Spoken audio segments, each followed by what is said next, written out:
NBI nagsampa na ng kaso laban sa di umanong death threat ni VP Sara Duterte kay Marcos Jr. Dating Pangulong Rodrigo Roa Duterte nagsalita na mapatungkol sa naganap na peaceful rally ng Iglesia ni Cristo. VP Sara tinanggap na ang isang alok mapatungkol sa pagiging abogado or pagtayong abogado para sa kanyang para ipagtanggol siya sa mga anti-Duterte.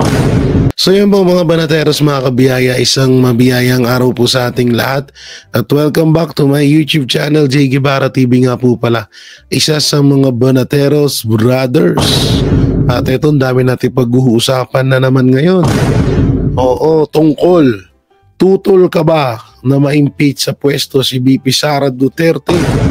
NBI na prove sa umano'y kill threat ni VP Sara Duterte kay PBBM, pag-aaralan ng National Prosecution Service.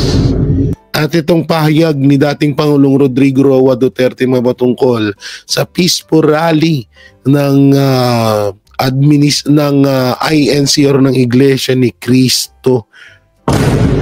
At ito, pag-usapan din natin itong panibagong palabas ng mga, hindi ko ba alam kung ito ba ay totoo or anong meron dito na bakit nila naisipan na dito sa issue ni Saldico. So pag-usapan natin lahat yan, at syempre bago natin ito simulan, don't forget to like, share, comment, and subscribe sa ating YouTube channel. Paipindot na lang din po yung bell button para lagi kayo updated sa ating mga video araw-araw. Alam nyo, nung nakaraan nga, ito ay sinabi ko na sa mga vlog ko na etong mga congressman ay isa lang naman puppet ng administrasyong Marcos. Para syempre, ikaw ba naman pinakinabangan ka na tapos parang ikaw pa yung mapapahamak. Syempre, gagawa ka ng pang-front mo sa tao or sa tigasalo ng sisi or galit ng taong bayan. So eto na nga, unti-unti na nga lumalabas at parang nagkakagulo na ang administrasyon dahil sa mga nangyayaring di umano'y parang katkungan or dayaan or bawasan ng pera. Hindi natin alam pero may mga bali-balita di umano na may mga, kasi yung about dun sa isiniwalat ni Magalong na 777 na natatanggap di umano ng mga congressman, may mga bali-balita pang may isang tao daw di umano na parang hindi nakakarating sa ibang congressman yung dapat nilang makuha na sa kanilang nakawan. Ewan ko lang kung totoo po ito Pero ito ay pag-uusapan natin ito para hindi na kayo, syempre mamaya na muna yung stress. Dito muna tayo sa medyo nakakatuwang video, medyo nakakataba ng pusong video, no? Na kung saan ay dating Pangulong Rodrigo Roa Duterte ay nagbigay ng pahayag mapatungkol sa nangyaring peaceful rally ng Iglesia ni Cristo. So panoorin po natin. I would like to thank Eduardo Manalo and the Iglesia ni Cristo for organizing and mobilizing its members in today's prayer rally for peace. This is what our country needs in these critical times. Not impeachment, no waste of government resources, not self-serving schemes, no divisive action. We must unite. We must move forward as one. We must serve the people. I would like to thank all groups and individuals who have the best interests of our country and our people in their hearts for showing up to be counted all over the country. This participation in the prayer rally show that they know and care what is happening in our country today. Amid of all this noise, let us be forceful and ensure the meaningful future for our children and our children's children. Let us demand what is due to our people. So, English yun. English yung binanat ni PRRD, so parang wala akong maintindihan. Magbabasa na lang tayo ng comment. Pasensya na kayo, mahina ako sa English eh. Pero magbabasa tayo dito ng comment. Sabi dito, salamat Iglesia ni Cristo sa matagumpay ninyong rally para sa kapayapaan ng buong sambayanang Pilipino at sa tulong ninyo sa ating mahal na Vice Presidente Sara Duterte. Salamat, mabuhay kayo. At eto pa. Ano to? Ba't may mga hindi ako pwedeng O, yan ang aking Pangulo, Tatay Digong. Oo. Ang ganding. So, eto, mahal na mahal po namin kay Tatay Digong. Eto, no? So, maraming mga pahayag dito na taos-pusong nagpapasalamat sa ating dating Pangulong Rodrigo Roa Duterte. So, kung kayo nakakaintindi ng English, i-translate nyo na lang yan sa comment section para mabasa ng iba. Mga katulad kong hina sa English. Hindi ko kasi akalain na Hindi ko akalain na ganun pala ganun yung binitawang pahayag ni PRD English pala.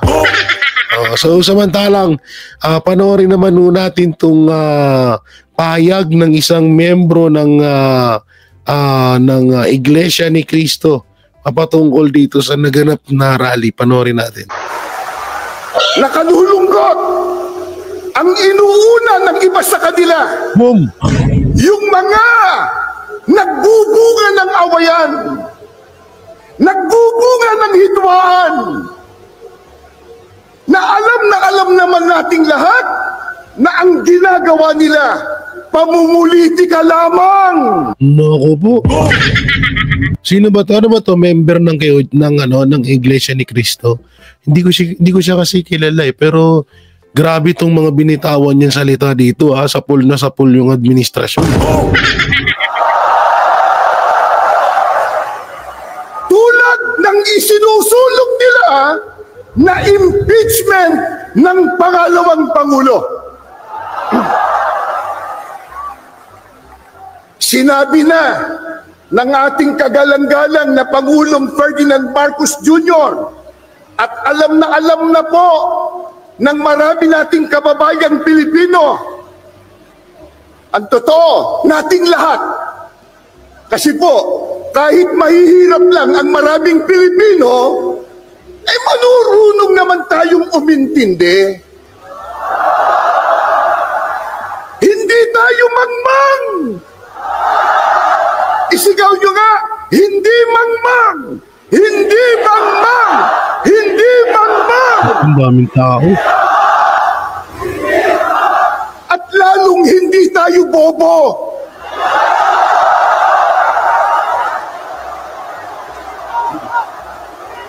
Hindi bobo!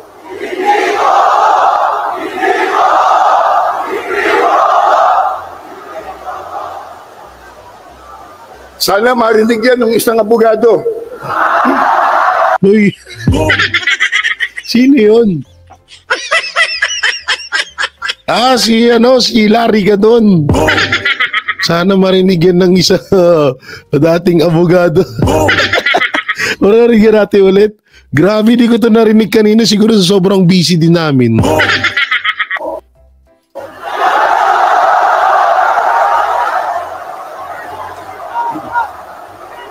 Hindi bobo!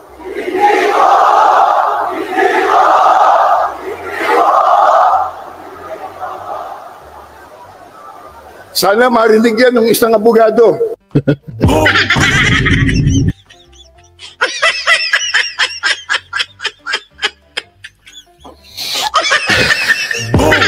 Hindi nun di ko narinig kanina to.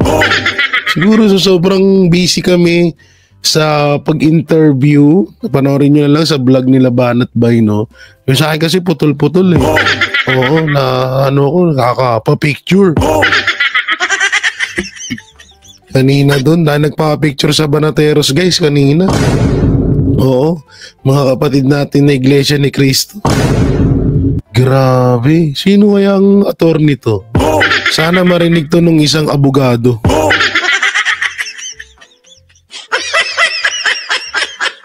Kasi naaalala ko nagsasalita ng palaging bobo si disbarment Larry Gadon. Na bataan ni Marcos Jr. Yun lang naririnig kong ganyan eh. Baka sa kanya nga to. Pero sapul siya rito ha. Samantalang maputungkol. Dito naman tayo mapunta sa isa. Eto, panoorin natin. Yung may panibago silang palabas. Eto, hindi ko alam kung anong title nito ha. Ito ay Maalaala Mo Tanga. Ganun. Gago! Panoorin natin. Sa unang araw ng pagbabalik ng Kongreso mula po sa bakasyon, may sibakan agad na nangyari. Ang casualty, ang chairman ng House Committee on Appropriations, si Congressman Zaldico. At hindi po ito basta-basta.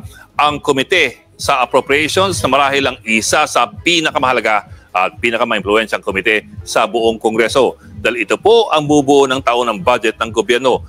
Lahat ng mga ahensya ng gobyerno halos manikluhod na dadalaw sa Appropriations Committee.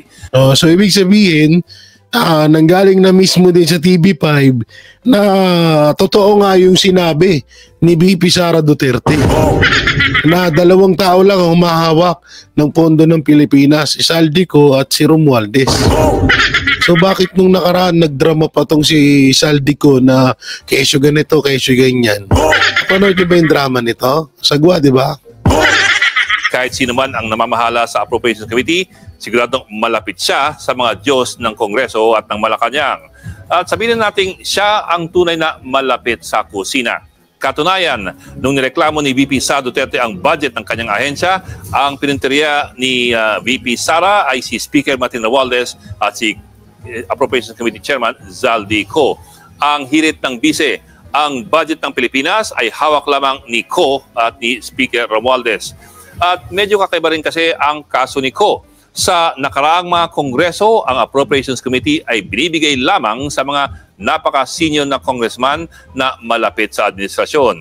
Si Co ay nasa kanyang pangalawang termino pa lamang nang makuha ang Appropriations Committee Chairmanship noong 2022. Ulitin natin na. May parang tingnan nyo pakinggan nyo, medyo nakakapanibago daw dahil kadalasan daw binibigay daw toong ganitong pwesto sa mga senior or tinatawag na malawak yung dunong or matagal na sa ganitong matagal na bilang congressman. So pakinggan natin yung sinabi dito ni Ed Kaluwag.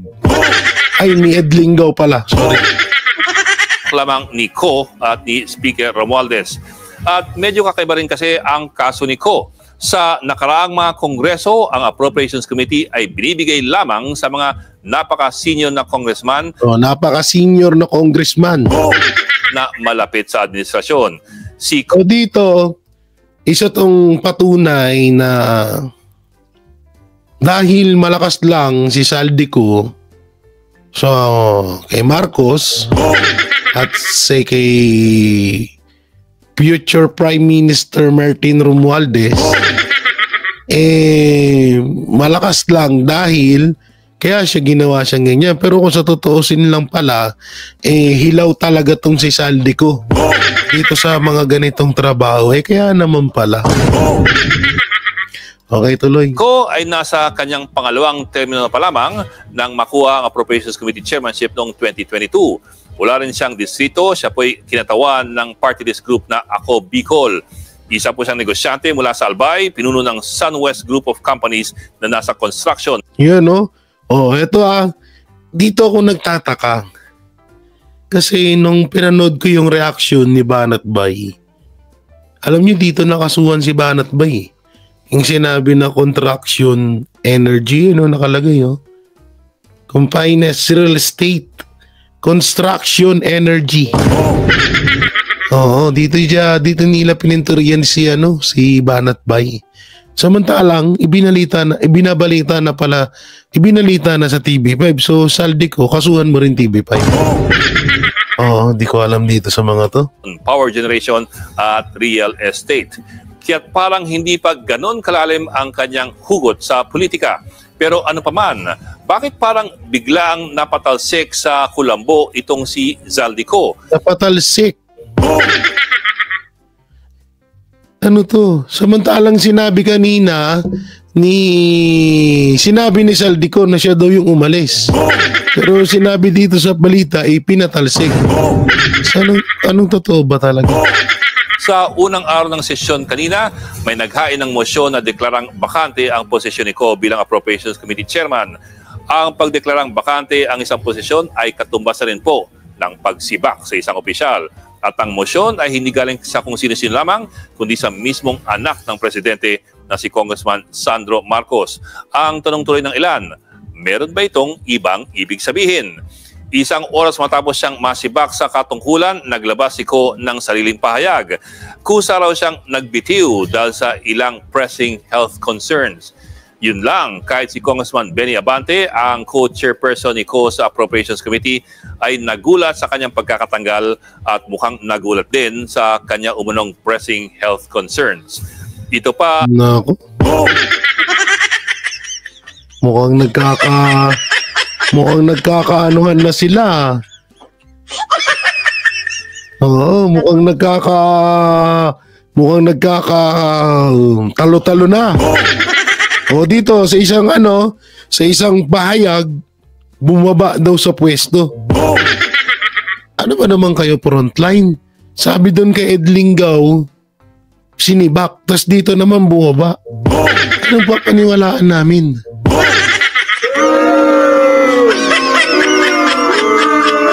Okay, panoorin natin. Nagbitiw bilang chairman ng House Committee on Appropriations si Acobi. Nagbitiw. Ano na nangyari sa mainstream media natin? Bakit ganire? Ba't pa iba-iba? Ito first time lang to nagtataka na ako dito sa ibang mga mainstream media. Ba't kaya ganito na sila? Kanina nagbitiw. Sinibak, tas dito nagbitiw. Ano ba talaga? Party List Representative Zaldico.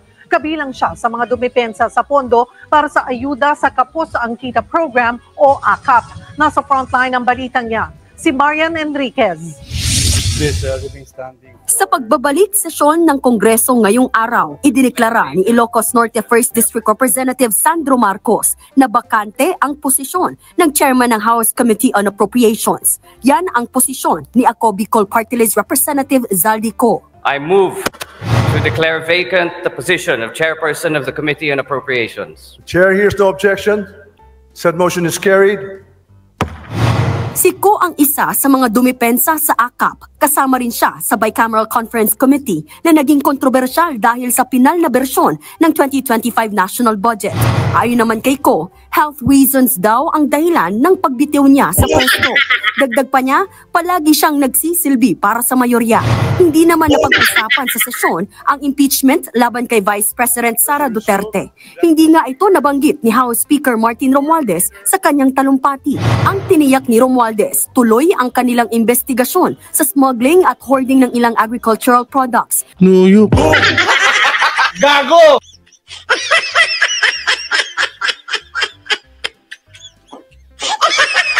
Kaya pala binalita yun kasi parang gustong paputukin. Hindi, ito nakikita ko parang binalita lang tong balitang to para paputukin. Tapos biglang angat na naman kay Martin Romualdez. Ayoko na kang panoorin yan. Ayop na yan. Walang winti. Oo. Dito na lang tayo sa mapatungkol sa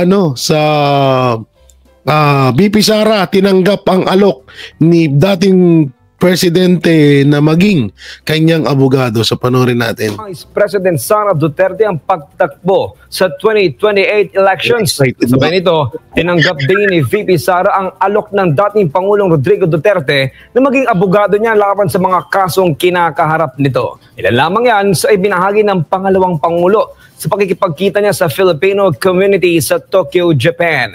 Narito ang balita ni Guy Saito. Nakipagkita kamakailan si Vice President Sara Duterte sa mga OFW sa Japan. Iba't ibang isyu ang tinalakay ni VP Sara, kabilang na ang posibilidad ng kanyang pagtakbo sa 2028 presidential elections.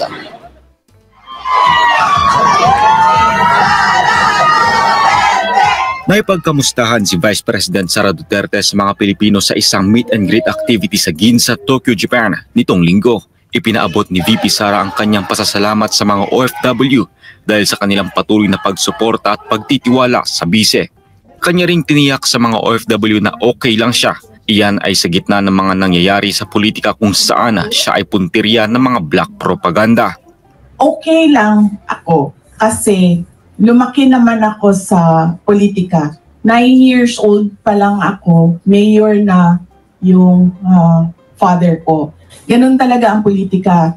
Dudumihan ka ng kalaban mo para magmukha siyang malinis.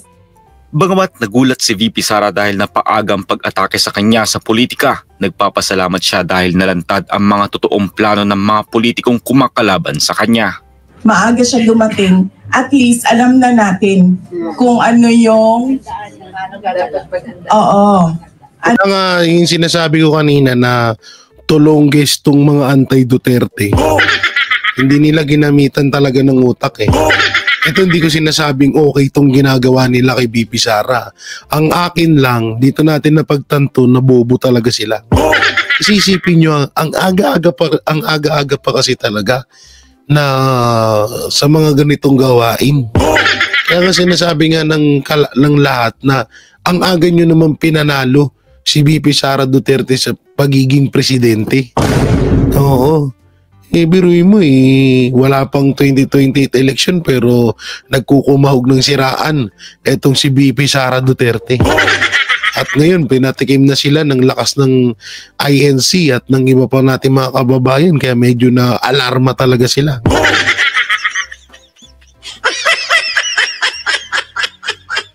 Grabe.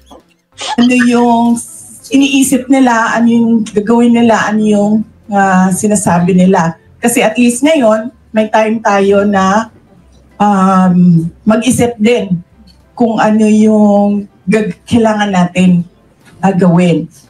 Naharap ngayon si Vice President Duterte sa iba't ibang kaso, kabilang na ang 3 impeachment complaint na inihain sa House of Representatives. Una nang nag-alok ang kanyang ama na si dating Pangulong Rodrigo Duterte ng tulong pinansyal para sa kanyang mga abogado pero tinanggihan ito ng bise. Ngunit kanyang inilahad na tinanggap niya ang alok ni Pangulong Duterte na maging kanyang abogado. Sabi niya na, so ayaw mo yung pera ko, hindi mo tanggapin yung pera ko, mag-abogado na lang ako sa'yo. Sabi ko dun sa mga lawyer, sabi ko, collaborating counsel daw. Sabi nila, sige, wala namang problema yan. Paghandaan lang natin. Sa gitna ng mga nangyari na pagtanto ni VP Sara na hindi lahat ng nasa politika ay kanyang mga kaibigan. Yung iba sa kanila, ma'am, na umaatake sa akin, kaibigan ko yan sila from 2016, from 2019, ng mga elections. Nagugulat ako. Ang kaibigan mo lang talaga yung taong bayan. Yes! Totoo yun. Kaya nga ito dati pa to sinabi ni PRD na ang pinakamasakit na pangyayari sa mundo ng politika ay yung mga dati mong kaibigan, dating kumakaibigan sa'yo, ay bigla mo nang magiging kaaway. Oo, naranasan na ngayon ni VP Sara Duterte. At totoo yun, mga Pilipino lang talaga, mga sambayan ng Pilipino lang talaga ang talagang pinakakaibigan at kakampi mo pagdating sa politika. Wala nang iba.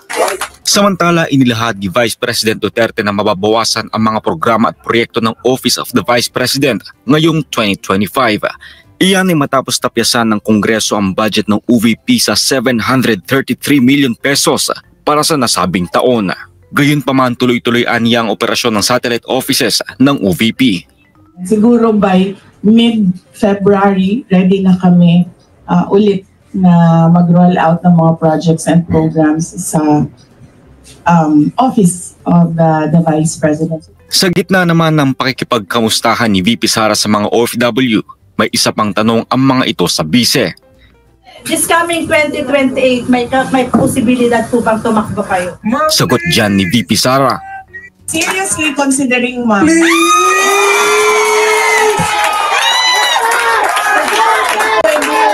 Tuloy-tuloy yung Yes! Mama, hindi siya pwede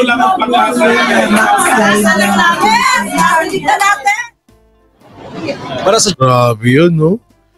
Excited na ako sa 2028 election. Daming iyak nito. Yan naman kasi maaga yung pinanalo si BP Sara eh. Samantalang mapunta naman tayo dito sa ito, yan yung NBI, itong pagsampa ng kaso na threat daw. Saan ba yung threat dun? Dito kay BBM, so panoorin natin. We're informed already that the NBI had finished its investigation. Inabisuhan na ng National Bureau of Investigation ang Department of Justice ukol sa natapos ng investigasyon sa umunoy pagbabanta ni Vice President Sara Duterte kay Pangulong Ferdinand Marcos Jr. at First Lady Lisa Marcos kasama si House Speaker Martin Romualdez. Ayon kay Prosecutor General Richard Anthony Fadulyon, titingnan muna nilang mabuti ang resulta ng investigasyon ng NBI bago sila maglabas ng rekomendasyon. There's a need to further evaluate it, and we are sending prosecutors over to look at the evidence and evaluate the evidence that is in the custody of the National Bureau of Investigation. Depending on the outcome, we will be able to make a recommendation whether to have it considered filed already before the department and or to return it to the NBI if there's a need to build up the case further and to add to the evidence that they have. Ayon kay Justice Undersecretary Raul Vasquez, bahagi ng case build-up ang muling pagsusuri sa resulta ng investigasyon ng NBI. Hirap na hirap sila no? Samantalang kahit naman normal lang na Pilipino, kahit ilang beses mong panoorin yung video ni BP Sara, wala naman threat dun. Siguro nga, baka ito na naman yung panibagong palabas para mapagtakpan na naman ng nakawan sa gobyerno. Ewan ko lang baka lang naman. Pero kahit naman kasi anong imbestiga gawin mo, wala naman threat doon. Kaya nga, ay nako po. Bagay sa panahon ngayon, pag nagtanong ka, may kaso ka. Pag nagsalita ka, lagyan mo man ng di umano, o baka may kaso ka pa rin. Gago! So wala na tayong pwedeng gawin sa Pilipinas. Wala ganun talaga ang buhay natin. So eto, panoorin naman natin siyempre usapang impeachment pa rin. Eto yung mga ng mga kabataan. Eto, panoorin natin. Alamin muna natin ng pulso ng ating mga kababayan sa tanong kung payag ba sila na ma-impeach sa pwesto si Vice President Sara Duterte. Alamin natin yan sa report ni Paul Montebon. Live, Paul. Jade, muling isang magandang umaga at kaugnay na doon sa umuugong na pagpapatalsik sa pwesto Vice President Sara sa pamagitan ng impeachment trial ay nakalap tayo ng mga komento at saloobin ng mga kababayan natin dito sa National Capital Region at sa Luzon kung ano nga ba ang kanilang masasabi, kung pabor nga ba sila doon sa impeachment laban kay Vice President Sara Duterte o hindi. Narito at pakinggan natin at tunghayan natin ang reaksyon ng ating mga kababayan sa ating pulso ng bayan. Ay, hindi. Depende sa akin yun. Oo, bakit? Siyempre, siya lang mas maganda yung palakad niya kaysa ngayon. Gusto mo pa rin si VP Sara? Oo naman. Dahil? Mas maganda yung nila. Hindi kurakot. Sa tingin ko po, hindi kurakot. Rinig yun? Hindi kurakot. O hindi po pwedeng paalisin. Maka Duterte din po kasi ako. Sa tingin ko maganda naman yung ginagawa nila. Sana magpatuloy pa si Inday Sara. May due process tayo eh. Depende. Depende kung talagang totoo, bakit hindi? Kung hindi totoo, hindi po pwede. Depende po. Bakit? Depende po kung maganda or kung maganda po yung ginagawa niya, kung natutulungan lang po yung mga mamayan, ba't niyo po siya alisin? Pero kung hindi naman po, kung mas na paano po yung Pilipinas, hindi alisin mo. Binoto ko nga Sara Duterte. Oo, tabong pong Marcos. Dapat nagtutulungan sila eh. Di ba? Ano nga nangyari? Hindi natin maintindihan kung ano mangyayari rin sa kanila, di ba? Sila nakaupo eh. Wala naman tayong ano rin. Kasi nakita ko, yung pondo nga, di ba? Di ba yung pinag-uusapan nga sa ano, hindi nila mapaliwanag.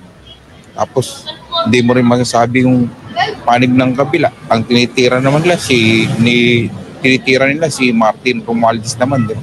Kaya sino nagsasabi ng totoo? Hindi. Tanong kung payag ba si balita talaga. Hindi. Bakit? Hindi mo rin masasabi yung panig ng kabila. Ang tinitira naman nila tinitira nila si Martin Romualdez naman, di ba? Yung mga ganitong senaryo na opinion ng ibang Pilipino na parang naguguluhan sila kasi nga marami pa rin din naman talaga na naguguluhan na ano yung pinag-aawayan? Bakit sila nag-aaway-away? Kasi nga, 'di ba, alam naman natin pinamukha sa atin ni Marcos Jr. na best friend sila ni BP Sara. Hindi natin alam na bandang huli gaganito yung ganitong pangwawalang niya ang ibibigay ng administrasyong Marcos sa mga Duterte. So nagigets ko rito si Kuya. Kaya sino nagsasabi ng totoo? Hindi. Bakit sir? Sa tingin ko nakakatulong pa siya eh. Nakakatulong pa siya sa taong bayan. Depende po, 50-50 rin. Pero sa akin hindi po.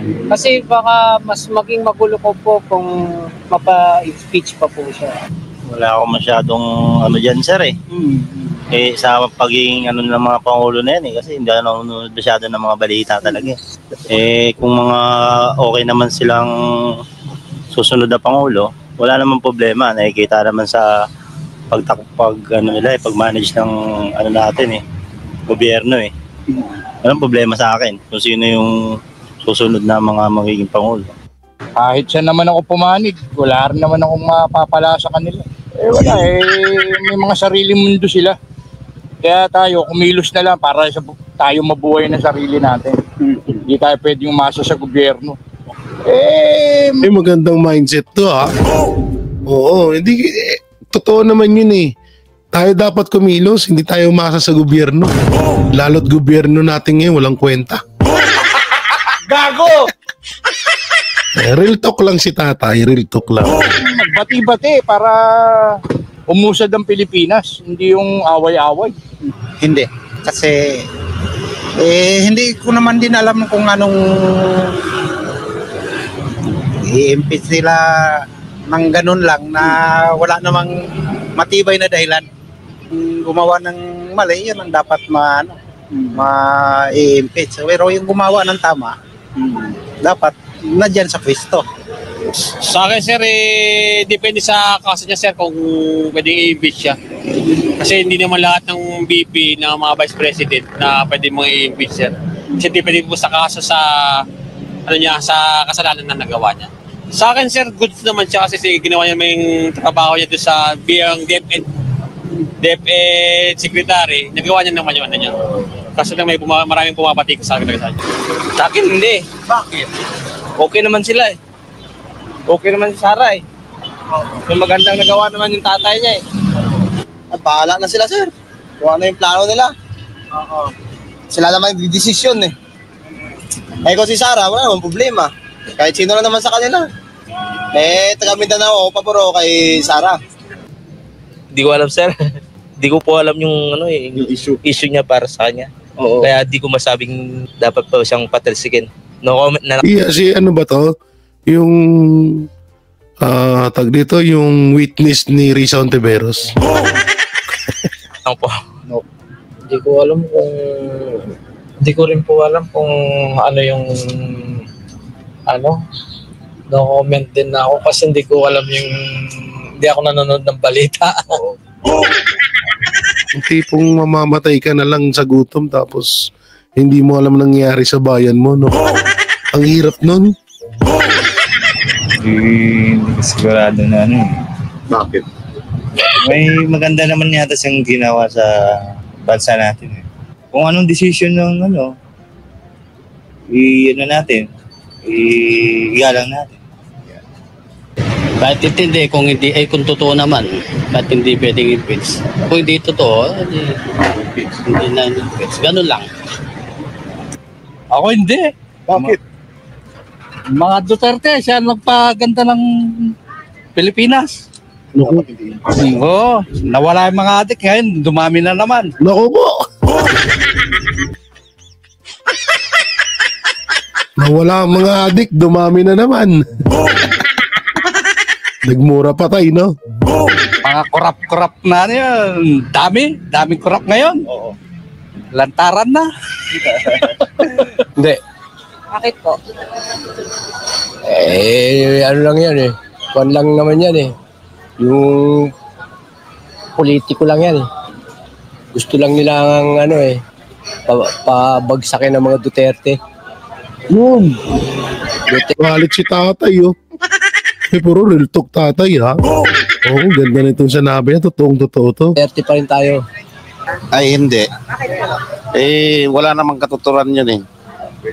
Tsaka dapat mapayapa tayong mga Pilipino. Hindi naman siguro, pwede naman po siguro mapag-usapan yung para mapayos yung bansa at maging malinaw din sa mga mamayan na mga kabataan. Kasi mga mga matatanda na Why, di nyo muna pinagtapos si kuya kumain ng nabubulunan si kuya. Dapat pinalunok nyo muna. Na gusto ng kapayapaan sa ating bansa na ayaw na magkaroon ng maulit na martial law. Sana maayos nila ulit yun. Ba't mapagkasunduan nila para okay po lahat yung mga mga sambayan ng Pilipino at magkaisa at walang gulo po. Yun lang po. No, hindi po. Para sa akin maganda naman yung performance. May sounds, ha? So, yun lang yung masasabi ko. Saka mabuti din naman siya. For me po, kung siya po yung may sounds, pero putulin na natin yun, no? So yun, no? Halos lahat naman kaya yung yung 41% na di umano, yung mga binabalita nila nung nakaraan, 41% na sang-ayon daw sa impeachment kay VP Sara Duterte, isang malaking kalokohan yun. At ayun nga pala, kaya ako to pinapanood sa inyo kasi gagawin natin to dito mismo sa Taguig. Mag-ihanap tayo at mag-i-interview tayo ng mga tiga rito, ng mga hindi natin kilala at kilala. Basta lahat interview natin. At papalabas natin yan sa ating vlog. Abangan yan kung papabor ba sila sa impeachment kay VP Sara Duterte. Abangan nyo po yun. So yung mga banateros, mga kabiyayan, nung may kukomento nyo sa mga napanood nyo at na-reactionan natin video dito sa J. Guevara. So comment nyo lang po dyan sa baba. Siyempre, don't forget to like, share, comment, and subscribe sa ating YouTube channel. Paipindot na lang din po yung bell button para lagi tayo updated sa ating mga video araw-araw. So maraming salamat. Ingat kayo palagi and God bless and peace and bye-bye. Yan ang Banateros, walang inuurungan. Pag tama palakpakan, pag mali ay babanatan. Yan ang Banateros, boses ng ordinaryong Pilipino. Banateros ay walang makakaawan, walang inuurungan. Banateros ay tinutulungan.